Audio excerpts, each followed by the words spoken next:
Because you've always taken such charge.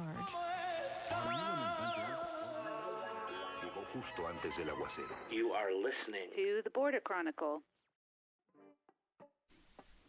Hi, I'm Melissa Del Bosque, co-founder of the Border Chronicle, where we report on the U.S.-Mexico border from a border perspective. Welcome to our video podcast. Today we're joined by Jonathan Blitzer, a longtime immigration reporter, author, and writer for the New Yorker magazine. In recent months, the Trump administration has been ratcheting up lawless strikes on boats in the Caribbean and Pacific. The Trump administration claims that they're targeting drug traffickers. This is seen as an attempt to place heightened pressure on the Venezuelan government led by Nicolas Maduro. In John's new piece, he talks about how these strikes are for a domestic audience and a way for the Trump administration to exert unilateral authority. One of the key figures behind these boat strikes, it turns out, is Homeland Security Advisor Stephen Miller. I sat down with John to discuss his story for The New Yorker, the strikes on these boats, and the administration's heightened immigration enforcement operations. Here's our conversation. Hi, everybody. Thanks so much for joining us at the Border Chronicle podcast. I'm here today with Jonathan Blitzer. He covers immigration, politics, and foreign affairs for The New Yorker. And his first book, Everyone Who Has Gone Is Here, The United States, Central America, and the Making of a Crisis, received the 2025 Hillman Prize for Book Journalism and the 2025 Robert F. Kennedy Book Award. John, thanks so much for joining us today. I really appreciate it. Thanks for having me. I'm so happy to be here. Yeah, so I wanted to talk about your most recent piece for The New Yorker, The Real Target of Trump's War on Drug Boats. It caught my attention because it talks about how these, lawless missile strikes on boats in the Caribbean and the Pacific that we're being told allegedly carry drug smugglers are in many ways for a domestic U.S. audience. And what really caught my attention was I'll quote your piece from a former Trump administration official that you spoke to, and he said, well, it helps expand the president's power while also reinforcing the narrative of Venezuelan immigrants as alien enemies. As the former Trump official put it, this just feels like the militarization of domestic policy. How do you stay in power? You create an other. You say that we're under attack. You create a casus belli. You blame the other for everything. This is happening while you have the deployment of National Guardsmen to cities. You're getting people used to these kinds of actions. This is expanding the definition of the use of force. So I want to dig further into your piece. Since it was published, I think there's now a total of 19 declared boat strikes and at least 75 people killed. I'm quoting this according to the nonprofit Air Wars, which is based in the UK, that's been tracking these strikes. And I'll link to that in our show notes, but I think that's the current tally for the number of dead. And I mean, isn't this all very illegal? And how are other countries responding to this? And is there any pushback in Congress? Yeah, interestingly, this is one of those stories where, honestly, I had to check the news even before we got on today because, so much changes from day to day. There are announcements of new strikes, more casualties. The latest I saw, and I don't have any kind of uniquely sort of personalized reporting on this, but I was seeing that the government of England is no longer sharing intelligence in the Caribbean with the United States because of its discomfort, unease, opposition to these illegal strikes. And the UK, which has typically shared intelligence with the US, particularly in this region where the UK has all kinds of strategic interests and so on, is just, wanting to cut ties because of what the US government is doing. So I think the kind of broad international consensus clearly is that this is illegal. This is extremely dangerous. There have been pushes inside the U.S. Congress to try to check the administration's power on this, and really nothing has come of them. It's sort of been a kind of classic, party line vote in which Republicans are just lining up behind the president, and so it doesn't really seem like on the U.S. political front there's going to be a kind of strong enough pressure to immediately curtail what the administration is doing. Right, and I will not say that I was shocked when reading your piece that Stephen Miller would appear as somebody who is very much behind this. Of course, he's Trump's chief advisor on mass deportation and immigration. But why is he so interested in bombing people in the Caribbean and the Pacific? Why is he so animated by that? Yeah, I'm glad you mentioned it because, like you, I wasn't surprised to find him behind some bit of awfulness in the region.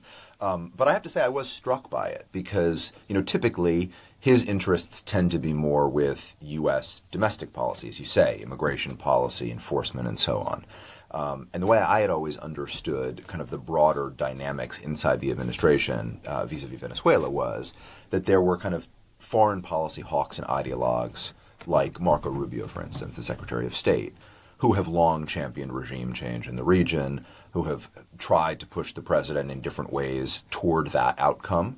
And there have been different factions inside the administration. Not all of them are aligned on the need for this kind of intense military intervention. And in fact, in the early months of the Trump administration, there was a tension. It wasn't the most pronounced tension in the world, but there was one between the kind of Marco Rubio camp and a camp associated with a special envoy named Rick Grinnell, who wanted a slightly more conciliatory approach, more diplomatic interventions. And so to see Miller emerge in this internal debate was very telling, because initially, before I had some of the conversations for that particular piece of reporting, my assumption had been, and I think a lot of people's assumptions were more or less that, okay, the Marco Rubio position has seemed to win out inside the administration. And that may be the case for all intents and purposes insofar as the U.S. is escalating its military response in the region. But what I learned in reporting that piece was that wasn't necessarily a function of Rubio amassing more influence or winning the argument on his own ideological merits, but rather that Miller interceded and put his thumb on the scale, which obviously, to your question, raises this big issue of sort of what Miller's endgame is. What is his particular interest here? And the way it was explained to me, my understanding is that there's sort of two elements to it. The first is related to a lot of what we're seeing in the U.S. context in terms of immigration enforcement. One of the chief architects of what we're seeing, not just in the kind of overall crackdown and war against immigrants living in the United States right now, but more specifically in the administration's use of the Alien Enemies Act of 1798 to take particularly extreme and more or less unprecedented action in the domestic space. A lot of that hinges on particular characterizations of the Venezuelan government. So the logic of the Alien Enemies Act, as it was applied to the United States, to Venezuelans living in the United States, was that the leader of Venezuela, Nicolas Maduro, was responsible for coordinating with a Venezuelan prison gang called Tren de Aragua to have immigrants infiltrate the United States and kind of sow instability from within. Now, to be clear, that is an extraordinarily dubious claim, to put it politely. But that was, the internal logic that existed inside the administration when it came to justifying the invocation of the Alien Enemies Act. This is an act that's been invoked 3 times in the whole of U.S. history, always during war times, the War of 1812, World War I, World War II, March of 2025, the U.S. is obviously not at war.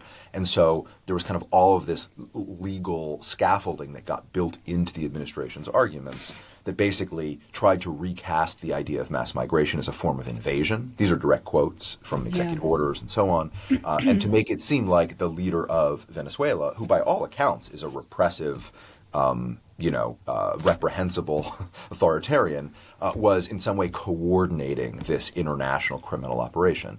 And so in that sense, it's not such a surprise that, someone like Miller would extend that logic now to its sort of full conclusion. It had a kind of U.S. domestic implication, and it obviously has an international component. And I think in that sense, in terms of the vilification of the Venezuelan community, a kind of ongoing justification for the administration's dramatic actions against immigrants, This fits into that kind of broader strategy. And then the second thing, which sort of stands to reason based on everything we're talking about already, is, this is an opportunity for the president to take increasingly aggressive action in expanding the power of his office, despite checks that should exist, but in effect don't, from Congress. And so, for someone like Miller, who wants the president to be all powerful, and wants basically to increasingly militarize American life. And this is the quote from that former Trump administration official who said, look, this is happening against a backdrop in which the administration is sending National Guardsmen, active duty troops, Border Patrol agents, obviously ICE agents to American cities to engage in domestic policing. So in that sense, this is kind of part and parcel of that broader strategy to grow the power of the presidency and to sort of dare anyone to challenge him. And that's sort of how it's been explained to me as to why Miller in particular is so interested in this policy as it plays out. Yeah, that really caught my attention because, of course, at the Border Chronicle we pay very close attention to the U.S.-Mexico border. And the last 4 years during the Biden administration, Miller and others who are now, of course, in Trump's cabinet were very, very much involved in this invasion rhetoric. Narrative that they were building out, with the help of like Fox News and sort of right-wing media ecosystem of like a lot of content, which now they're doing like in Chicago and different places. Like they come in with a camera crew and it's like, we're under attack and these migrants are invading us. And so it does seem like, as you're saying, and what you showed in your reporting, that Venezuela is part of that larger framework of the alien enemy, and trying to find this other that is supposedly attacking us so that they can consolidate power.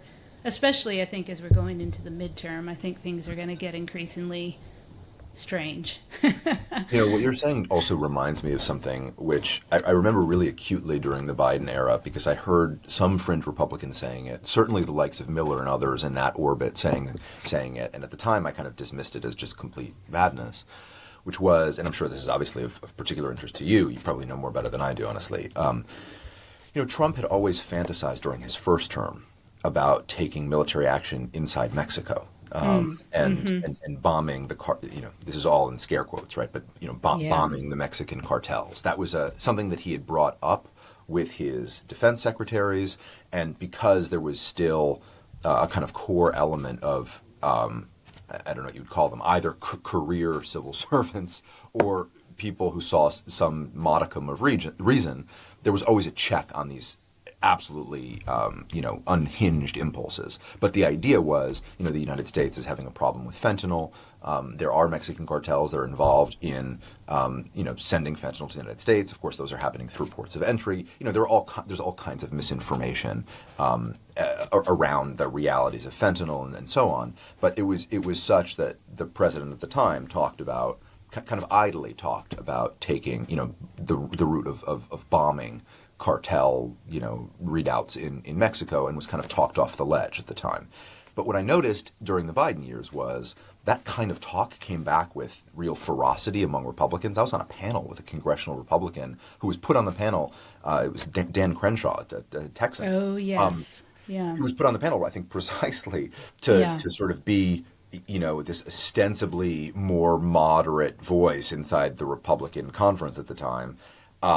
And he was talking about the need to take action against the cartels. And I remember thinking very specifically, like, this is new to me. And then you start to look at some of the think tanks that Miller ran this one think tank, America First Legal, and there were others in that orbit that were putting out policy papers detailing exactly what these sorts of strikes in Mexico would look like. And so you fast forward now to the current administration. That idea, in some senses, died on the vine because once again, as it was explained to me by a source, the members of the administration wanted to move ahead with some of these plans in Mexico and were told this would be utter madness. This is an ally. It's a neighbor. The Mexican government is actually quietly doing all of the things you're asking it to do. This would be enormously counterproductive. And so there was an interest in kind of preserving some sense of fidelity to this, dramatic military action in the region. The question then was, what is a potential outlet for it? Which, obviously, this is astonishing stuff. I mean, the idea that, you're essentially just casting about for a place where you could, launch bombing attacks as a way of showing that, this president is serious. He's willing to take, dramatic action. But that was, as it was described to me, part of the logic as well, that, okay, there's relatively little cost if you were to do this in the Venezuela context as compared to the Mexican context, because Maduro is isolated internationally, because of the ambiguities of, international maritime law, whatever. And so there's that element too, which is worth at least adding to the mix. Yeah, no, I'm so glad you brought that up, because I was going to ask you about that, because, I spent many, many years living in Texas and covering the border there, and I worked in the Texas Senate for 5 years, and I would say it was around 2006 when Rick Perry was the governor, when they started talking about this. Some Republican congressmen and some in the legislature, they started sort of saber rattling over like going into Mexico and military intervention, doing strikes, and there were even some like the Ag Commissioner commissioned 2 generals to do a military assessment report, and it was a whole thing, and it was always considered fringe, just like the Texit guys. Every legislative session there'd be like, we're filing a bill to, for Texas to secede.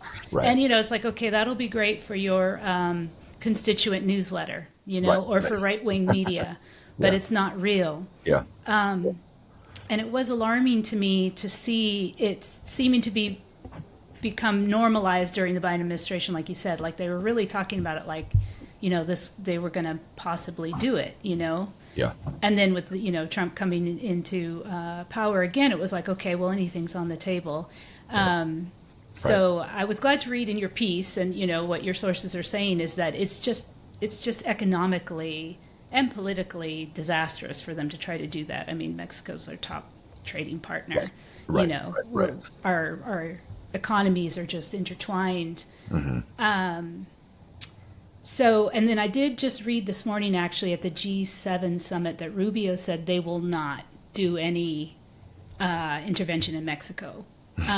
He just put it out. I mean, of course, right, the CIA. I mean, there are so many federal agencies from the U.S. already working in Mexico and have been for forever. So there's a lot of, military assets and so forth. But For sure. But he seemed to put a kibosh on the whole, like, increasing saber-rattling rhetoric, which is a relief for me personally, and I'm sure Mexico's president. Yeah.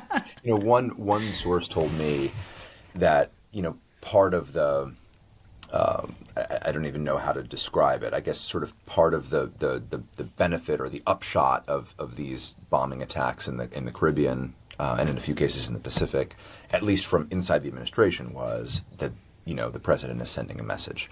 And, my obvious question is, what sort of message and to whom? Yeah. And precisely. Yeah. And his point was, and I suppose, I mean, there's an intuitive sort of fact and force to this argument, but the way he put it was, look, insofar as any other country is thinking this is a signal to them, then that's the message. And so he goes down the list. The United States now is on better terms with Brazil, but for a while there was tension there. The U.S. is in an ongoing kind of spat that's getting increasingly complicated with Colombia. There are assets and questions in Panama, and so part of the idea too, and this is a little bit kind of the general theory of Trumpian actions on the world stage, is suggesting that he's willing to do what was previously off the table, and that kind of puts everyone on alert and makes everyone understandably nervous because it's unclear, what he'd actually do. And I remember, during the first Trump administration being shocked when the United States was at odds with Mexico over immigration enforcement policy and Trump started to threaten tariffs. And I thought, like any sort of sensible and obviously naive person, like, how could this possibly be on the table? Like, this is too crazy. The every aspect of the U.S.-Mexico relationship would be imperiled by this, most of all the fact that we're talking about the U.S.'s number one trading partner. And I remember being very surprised that the government of AMLO at the time seemed genuinely spooked by the tariff threat. And, when I spoke to Mexican sources to try to understand that, they said to me, look, there, people here really think Trump is like willing to do crazy things. So there's like an element in that too, almost an aura that's built into the Trumpian foreign policy of like, you can't bank on reasonableness here. He'll do whatever he wants. And now there are fewer checks on him than there ever were. So everyone really is on notice. It's the FAFO ideology, I guess, as Haggis likes to say. I just got a press release from the Pentagon yesterday, and it was a photo of Haggis screwing in a brass plaque in front of the Department of Defense that says Department of War. It was like photos of him screwing in this new Department of War plaque on the front there. Important work being done. Yeah. Yeah. I mean, what concerns me, well, lots of things concern me, but with this occupation of various cities in the U.S.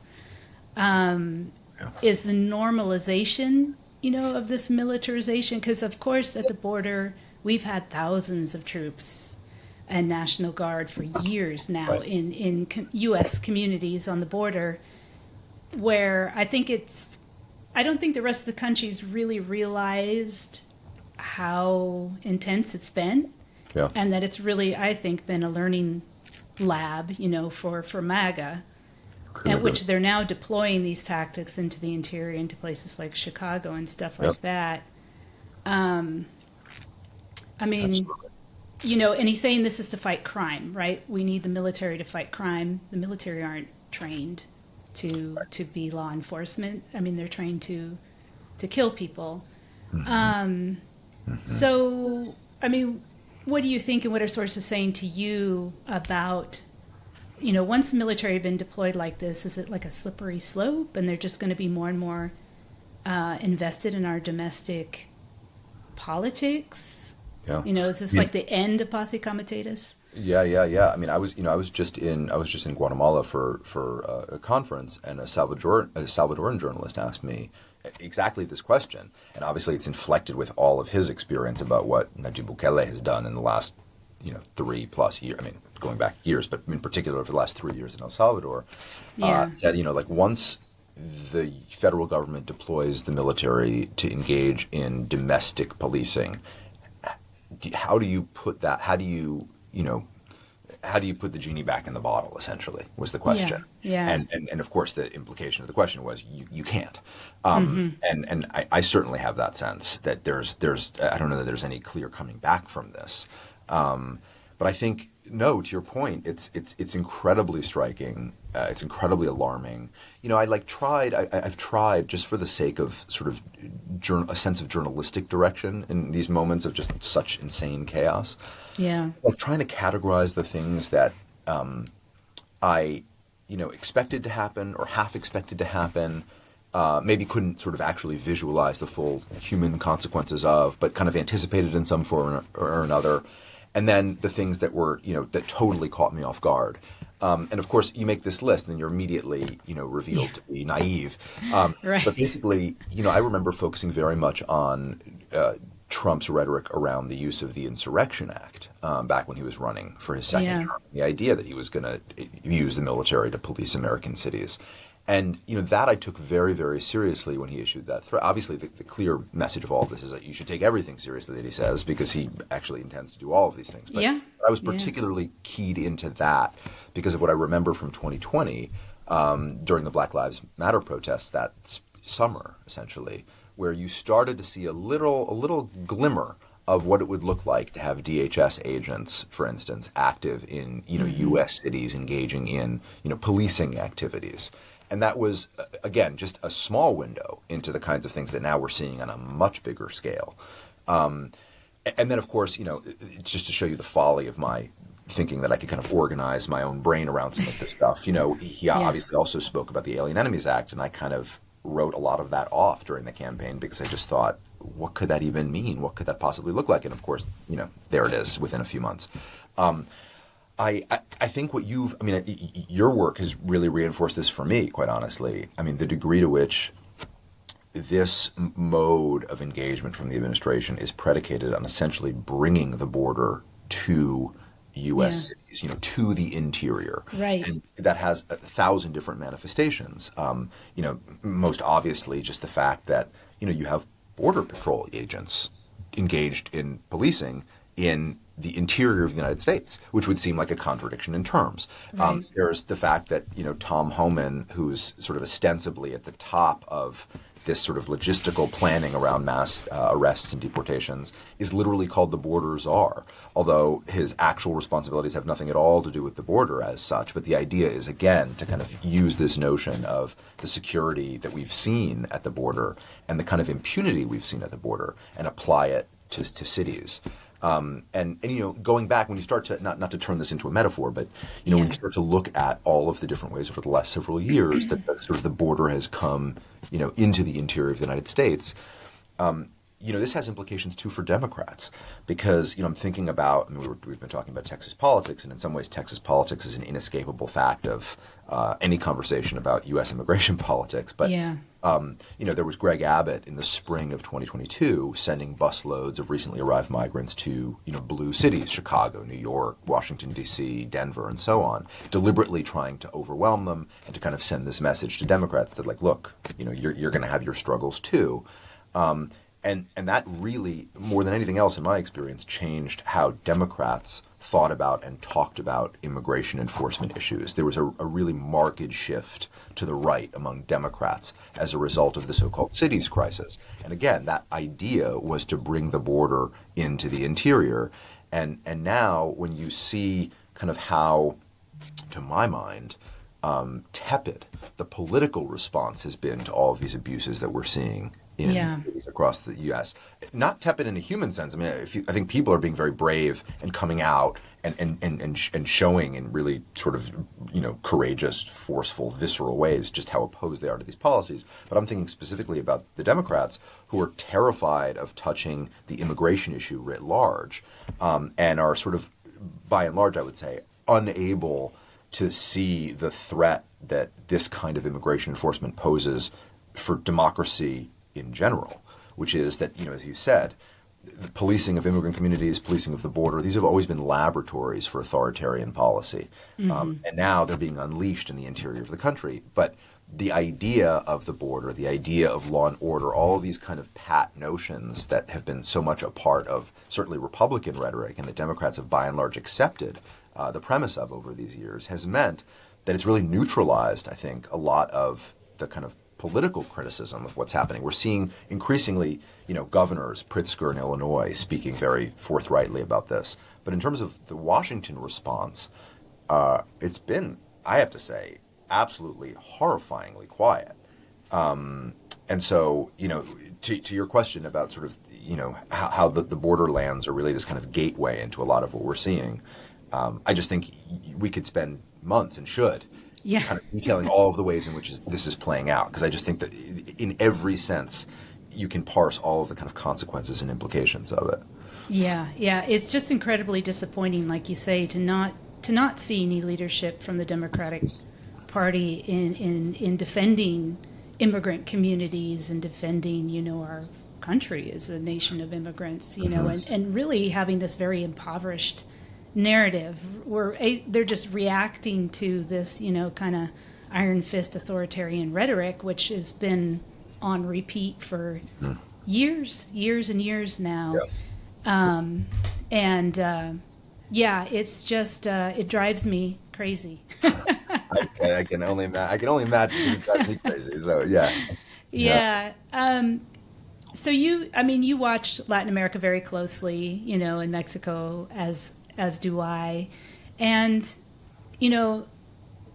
is there any comparison or lessons to be learned from Mexico deploying its military? Because, I'm thinking back to Felipe Calderon, former president, and, he had a very contentious and, some would say fraudulent presidential election. He was in a very weak position. He deployed the military, this is almost 20 years ago, into communities in Mexico under the guise of fighting the drug cartels. And I've been reporting on that for years, and what it did is it just triggered human rights abuses, big spikes in violence. The U.S. also poured billions into that militarization effort in Mexico. And now, as the years have progressed, the military have been given more and more authority. Under AMLO, Lopez Obrador, the previous Mexican president, he's put them in charge of now the nation's biggest airport, Mexico City, major construction projects. They're also now doing immigration enforcement. Yep. I mean, could the same sort of thing happen here, I guess? Are we going to see them get more and more authority over domestic policy? Yeah. I mean, look, I wish I knew. I'm terrified by the prospect, obviously. I defer to you, frankly, on a lot of the analysis of Mexico. I know you know the country extremely well. I was just struck, I have to say. I mean, this is just anecdotal, but I remember back in maybe 2013, I started to make kind of regular trips from El Paso into Juarez for some reporting I was doing. And obviously, Ciudad Juarez was a city that was devastated by Calderon's decision to, send the Mexican military in to, fight the cartels. Because, as you say, there were all kinds of abuses and violence that stemmed from the presence of the Mexican military in cities Right. like Juarez. And I remember having a conversation with someone, the friend of someone I was writing about at the time. We were having lunch in Juarez, and she had described to me a really harrowing moment in her life when basically she was in the car with her child, and she was struck by a Mexican, like she was just driving, and there was a Mexican military van that was speeding through an intersection and completely totaled her car. She was injured, and they essentially left her and threatened her that if she said anything there would be problems. This was the military, to be clear. Yeah.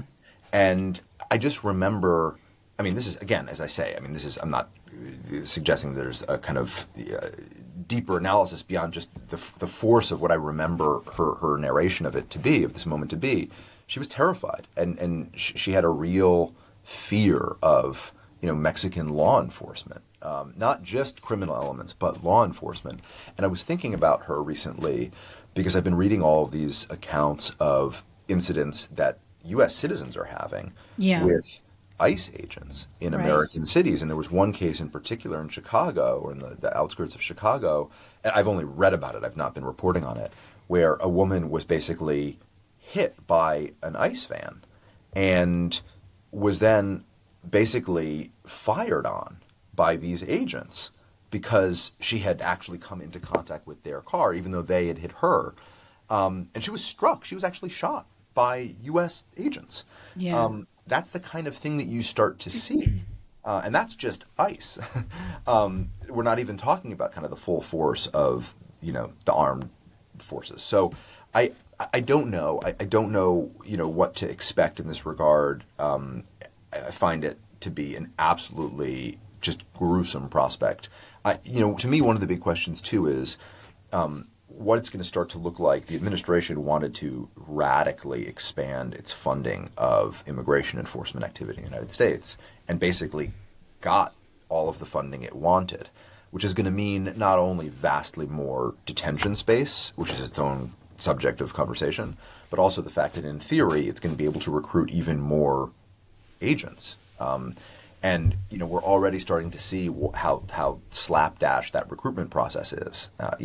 Who it's luring with promises of bonuses. The fact that the training isn't complete. I mean, it's just a recipe for disaster in American cities. I mean, we're seeing this in real time, and it's hard to know exactly what it'll start to look like in a couple of months. But this is already set in motion. Yeah. I mean, I'm glad you brought that up because, to date, I think, mostly the military has acted with much more caution than the federal agents have, right? Than ICE and CBP, well, ICE and Border Patrol. Mm-hmm. And we've been writing about this, Todd has written books about this Border Right. Patrol nation, Right. that, together ICE and Border Patrol are the largest law enforcement agency in the United States. And they're very politicized because they're commissioners appointed, Mm-hmm. and they're very susceptible to politicization. They have no oversight. They've always been treated by Congress as this sort of, something that doesn't quite apply to the U.S. because it was seen that, they deal with people who are trying to come in, Right. without documents. So Mm-hmm. let's just let them do what they need to do. But as they've gotten more and more money, less and less oversight, we've had numerous shootings from Border Patrol where they've killed people. Even in Mexico, they've shot from the U.S. into Mexico, killed people there without any type of real, punishment. It's a horrible monster that's been created since 9/11. Since the creation of the Homeland Security, and now it's been unleashed on the country. We have Gregory Bovino going around doing whatever the hell he wants. Whatever he wants. And for decades at the border, there's been high-speed chases where Border Patrol agents have just totaled people's cars, killed people. In many high-speed chases, that sort of behavior, shooting at people, high-speed chases has been happening here at the border for many, many years. So now you're seeing it in Chicago. And so the rest of the country is like, wait a minute, what is going on with these guys? Like total impunity. And I really wonder, and I know this Congress obviously is not going to do anything about it, but I really wonder when Congress is going to wake up and be like, okay, we need to rein this rogue agency in. They need some oversight. They need some, or maybe they just need to be, reconstituted as something else, or, but we've just been waiting for years. For some sort of reform.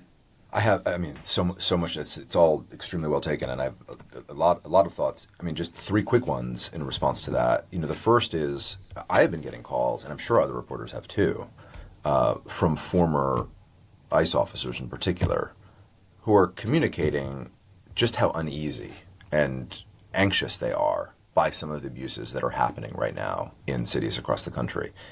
Which is to say, stipulating everything that you've said.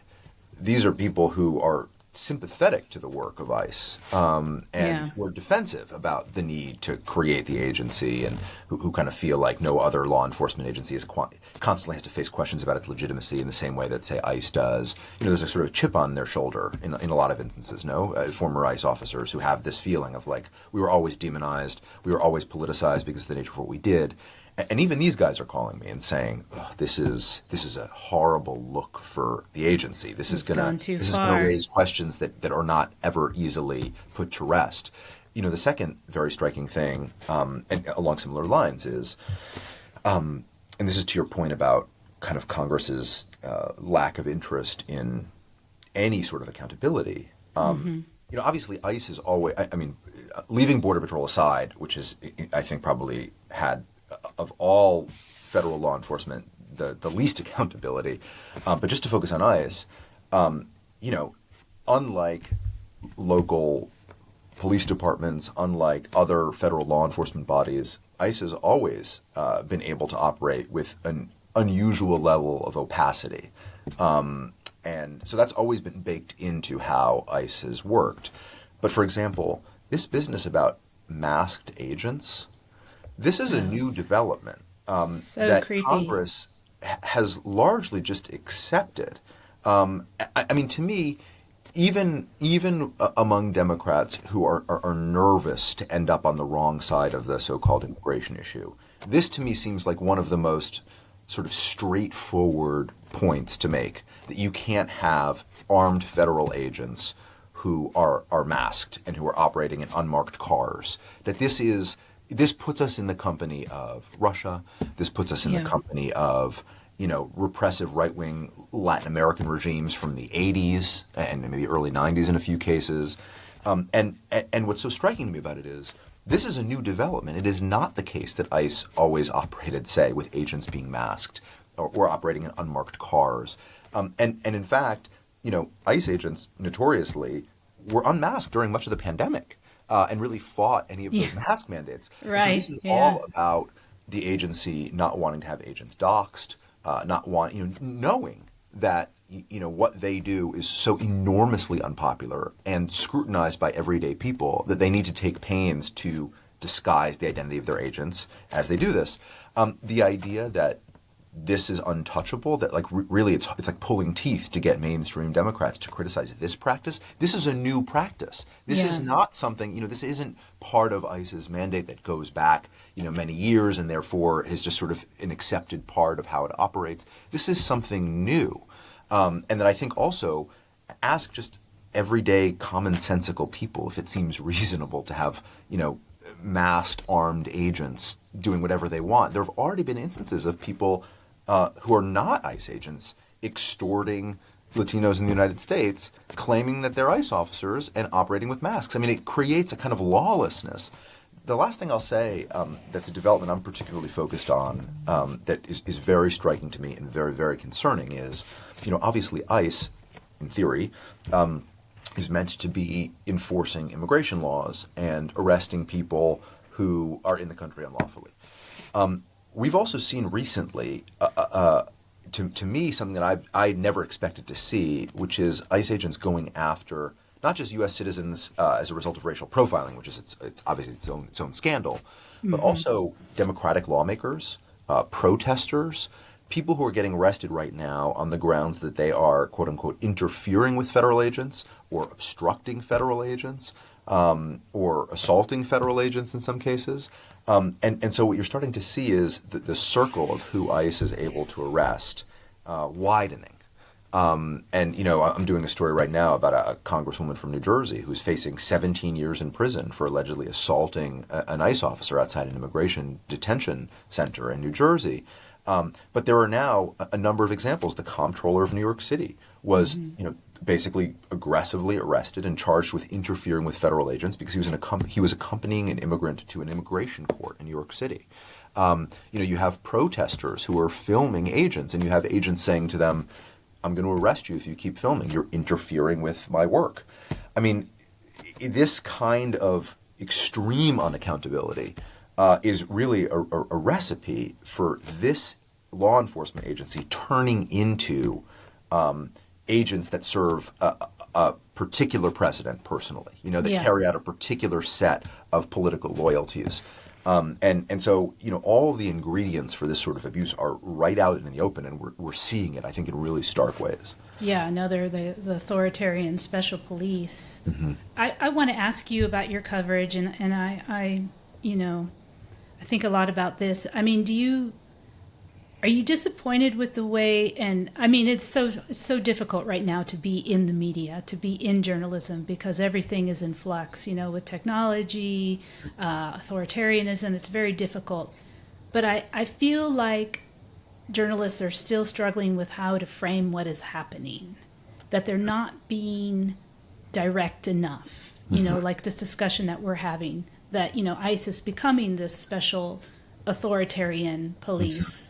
That, we get caught up in this narrative of like fighting crime. Oh, is crime being reduced because, the military are in Memphis? I mean, they shouldn't be in Memphis in the first place.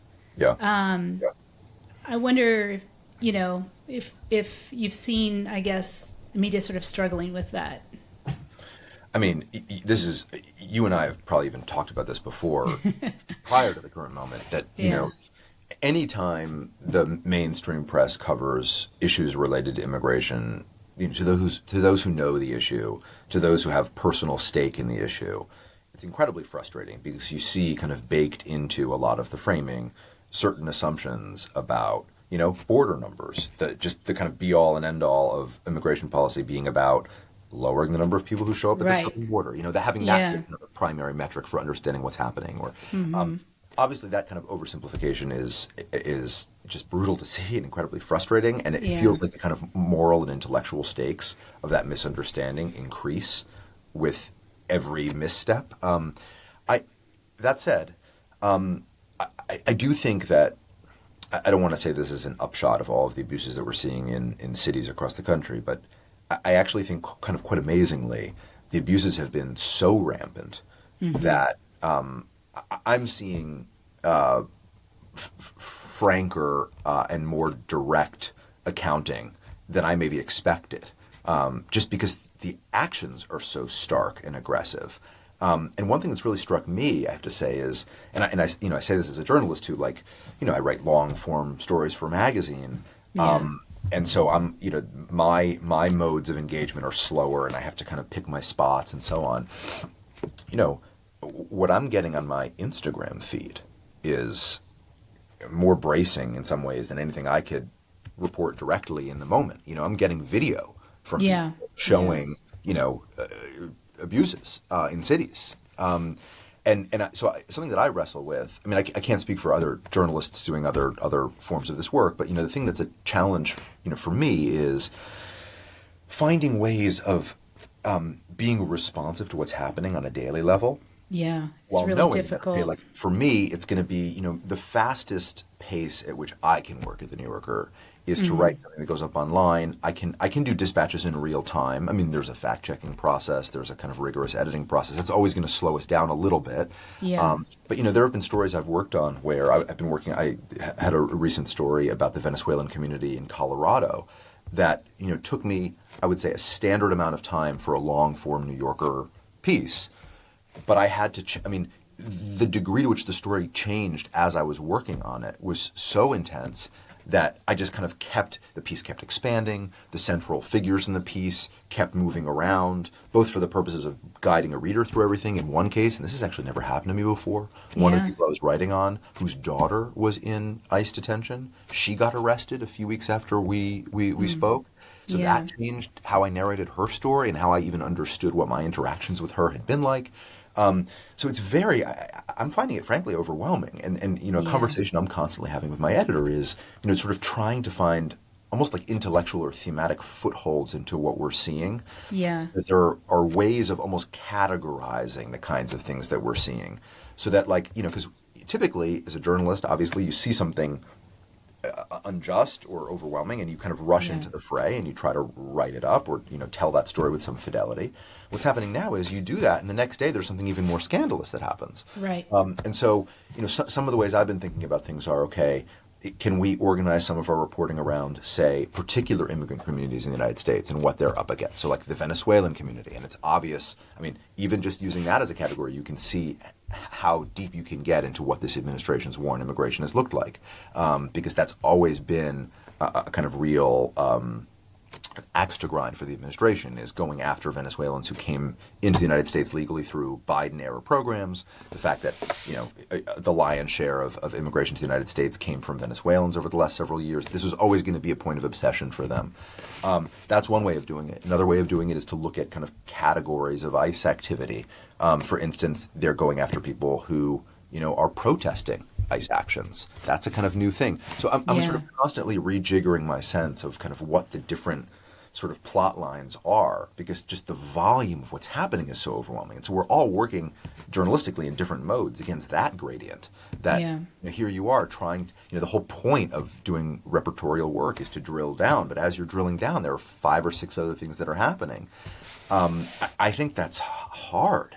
So in some senses, I'm especially grateful for kind of more of the breaking news outlets that are at least able to document, the immediacy of what's happening. Of course, and you allude to this too, we're in a moment where the industry is struggling. Also, local outlets have dried up to a large degree, and that's always been a major source for me. I mean, I'm based in New York. I travel, but I take my cues from what I'm seeing kind of nationally, and so the lifeline I have relied on typically are local reports. So those journalists are under strain. It's a moment when it feels like it's more important than ever to have journalists on the scene, and yet it's harder than ever to get those journalists the resources and attention they need. Yeah, no, I couldn't agree more. I mean, we struggle with the same thing here. We're not a daily outlet either, so we have to, we want to take a wider lens, and it gets especially challenging, like you say, when, the story is changing every single day. Yeah. I mean, just in the space of time of your piece coming out, which we were talking about at the beginning, which I think was at the end of October. Yeah. And now, another 40 people have been killed. Absolutely. In those illegal boat strikes. And it's just such a rapid pace. I want to ask you one last question about your wonderful book, which I have here. Thank you so much. And I will link to in our show notes. I mean, I really appreciate the wide breadth of history that you brought into the book. It's really impressive because you get into the political, the economic, and the other deep-seated reasons for migration from Central America. And I think what particularly got me was what you wrote in the introduction, because you said the last three, and your book came out during the Biden administration, but you said the last three American presidents have dealt with a major humanitarian emergency at the border, one in 2014, 2019, 2021. And the American public experiences each one as if it was a separate incident. Yeah. But they're just all different chapters of the same story going back many, many, many decades. Yeah. And this is one thing that just drives me mad. I mean, we had humanitarian crises, during the first Trump administration back into Obama. I mean, when as a country are we going to confront this issue and revamp our immigration system? Anyways, that's my frustration. Yeah. I share it. 1,000%. Yeah. Do you see the second Trump administration as doing anything different from these previous iterations of it's pretty radical what he's doing now. Yeah. And also, I know you were recently in Guatemala, and I think you were there for a journalism workshop. You weren't actually doing reporting, but I'm wondering if you had a chance to talk to folks in Guatemala, and what is on their minds. Is anybody even thinking remotely about ever migrating to the U.S. again? Has it impacted Central American migration? Yeah. Well, I mean, one of the kind of historical ironies of my book coming out when it did was, I was trying to wrestle with this phenomenon that has sort of essentially defined American immigration politics and certainly American border politics over the previous decade, which was the preponderance of Central Americans arriving at the southern border seeking asylum. Yeah. Beginning around, let's say, 2022, I mean, these dates are always a little fungible, but essentially 2022, 2023, the population of people showing up at the southern border started to shift. It became much more international. Venezuela started to become a major country that U.S. authorities were seeing represented at the southern border. The Central American issue for me has always been so sort of central and vital in my understanding these broader dynamics, because there's so much history between the United States and the region, and the U.S. itself has had such a direct role in displacing people from the region. Yeah. Decade after decade. I mean, you could go back, honestly, well past the 1980s. I chose the 1980s just because of the kind of confluence of Cold War politics and policy and the creation of U.S. refugee and asylum policy that were basically happening at the same time. And so kind of some of those contradictions were getting sort of first baked into the U.S. political system then. But, it's always been what's principally motivated my interest in Central America are the people I've come to know from each of the countries in the so-called Northern Triangle of Central America: El Salvador, Guatemala, Honduras. And so, first and foremost, the book is about telling their stories and trying to understand the broader politics and history by essentially drawing concentric circles around them and really trying to understand this history from the ground up. But kind of if you were to step way back and try to sort of analyze the kind of moral dimension of American involvement in the region, in the world, and kind of what that should mean in terms of how it informs U.S. immigration policy, one reason why I think the Central America story is so important is, in theory, if we're paying attention, I think, in the right way, and if we're aware of the historical dynamics with the right amount of sensitivity, at the very least, it should make us radically more sympathetic to migrants who are coming to the United States and understanding what it is they've been up against, what sort of legal and moral obligations we owe them, many of which are actually written into American statutes that have more or less been discarded over the years. And because the U.S. had such a direct hand during the Civil War era of the 80s, during the mass deportation years of the 90s, the creation of the gang problem as it really kind of metastasized across the region, all of these had very specific U.S. origin points.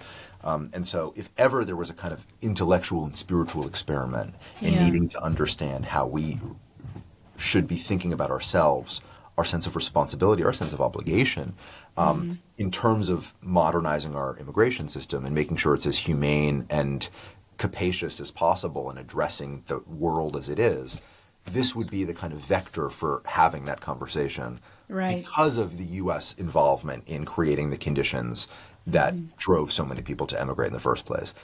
What I found in Guatemala at this conference, this was a conference organized by the absolutely phenomenal and peerless Salvadoran news outlet El Faro. Oh, And amazing. those Yeah, guys are the that's best in great. the game, have always been Yeah. the best in the game as far as I'm They concerned. really are. And Yeah. utterly fearless. Yeah. And one of the most striking things about this conference, and it was really bittersweet because in one sense it was great to be among so many colleagues, so many respected colleagues, but in another sense, so many of those colleagues were in exile. And that was the subject really of this conference. Yeah. You had almost all of the Salvadoran journalists were in exile. Yeah. Because they've been at cross purposes with the Bukele regime, and the Bukele regime has taken very direct reprisals against them. Some of the Guatemalan journalists were still living in Guatemala. Others had to leave because of pressure from the Ministerio Público, the public ministry, which continues to go after journalists, threaten, intimidate, and in some very prominent cases, like that of this very famous journalist Zamora, jail them. You had a contingent of Nicaraguan journalists who were all in exile. Yeah. There are actually no journalistic outlets operating in Nicaragua anymore.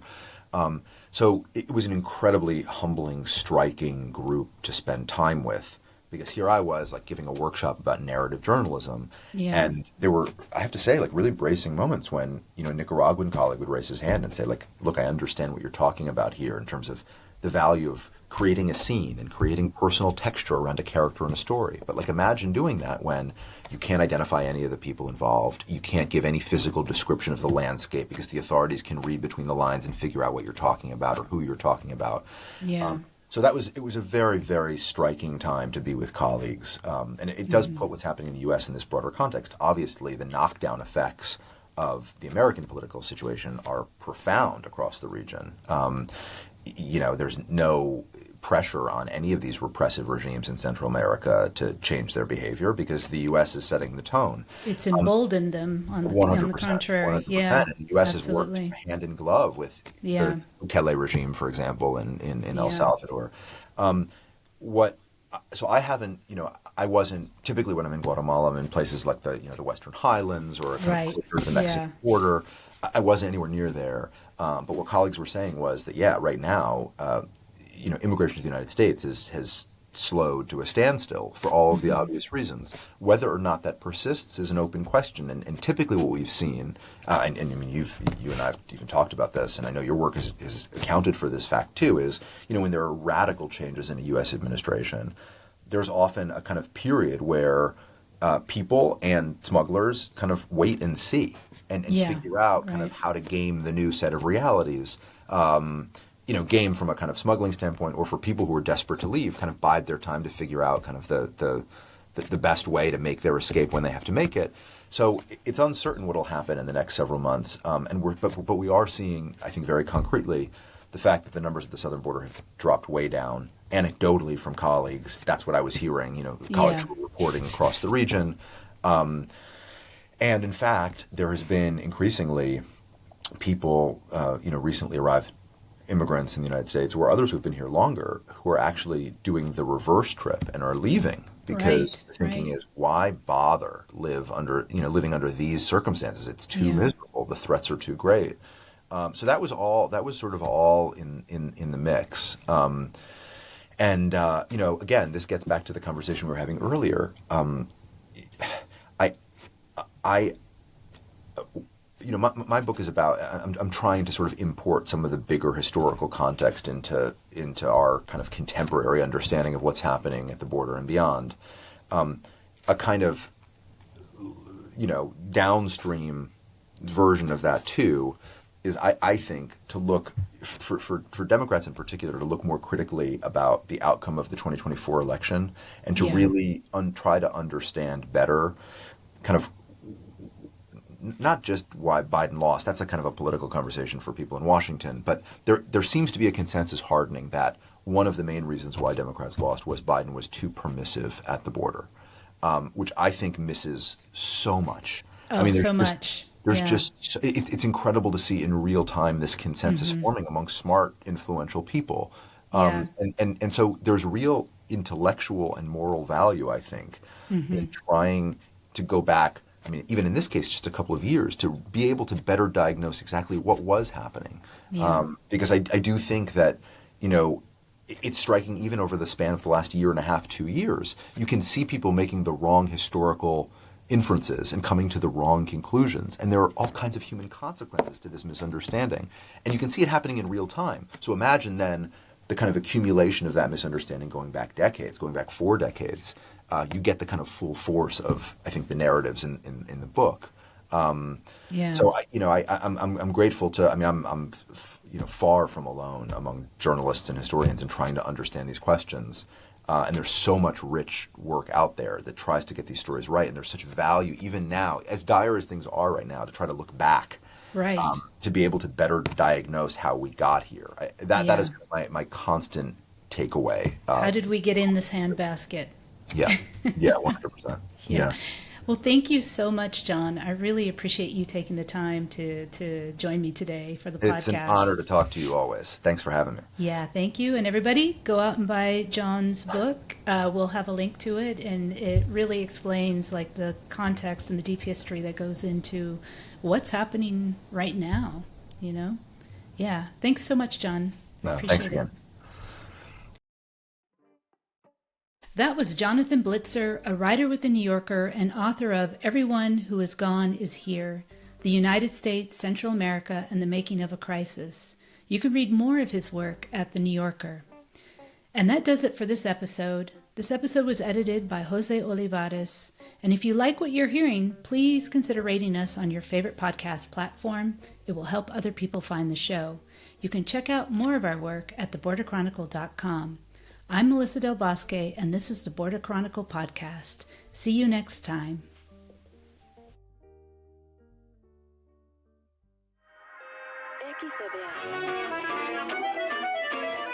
Because you've always taken such charge.